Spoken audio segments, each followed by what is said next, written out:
The NFL's concussion protocol is a well-intentioned system that is designed to prevent concussed players from re-entering the game. It has spotters, in-game tests and requirements to pull players after failed tests. But it is lacking one thing: common sense. Sunday's game between the Indianapolis Colts and the Pittsburgh Steelers was the latest example. Colts quarterback Jacoby Brissett took a hit to the back of the head in the third quarter.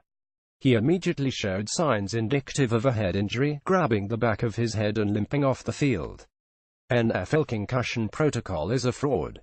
Jacoby Brissett goes back in after showing the clearest concussion signs of the season.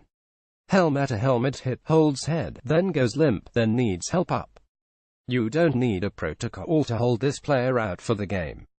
Check the tape. pic.twitter.com/SDWVMVL. Dr. Chris Nowinski at Chris Nowinski 1 November 12, 2017. Brissett was tested for a concussion during the game by an independent neurologist, and he evidently passed the subsequent test because the Colts quarterback didn't miss a snap. Scott Tolzien warmed up as Brissett was in the medical tent, but Brissett returned for the next drive. After the game, though, it was revealed that Brissett had been placed in the concussion protocol after concussion symptoms emerged later. Jacoby Brissett began developing concussion symptoms after the game, the Colts say.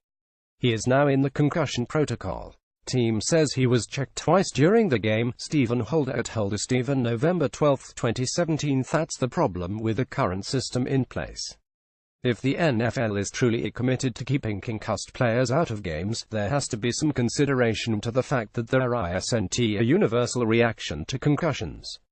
Symptoms emerge at different times for different people, and an immediate test alone isn't always enough.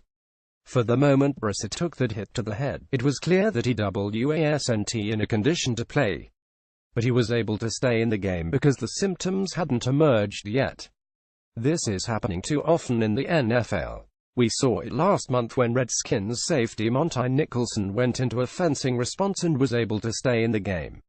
Then, there was the botched handling of the concussion protocol by the Seahawks on Thursday night after Russell Wilson took a hit to the head. Until the concussion protocol is expanded to take clear reactions from hits to the head into consideration, these troubling occurrences of concussed players staying in games won't stop.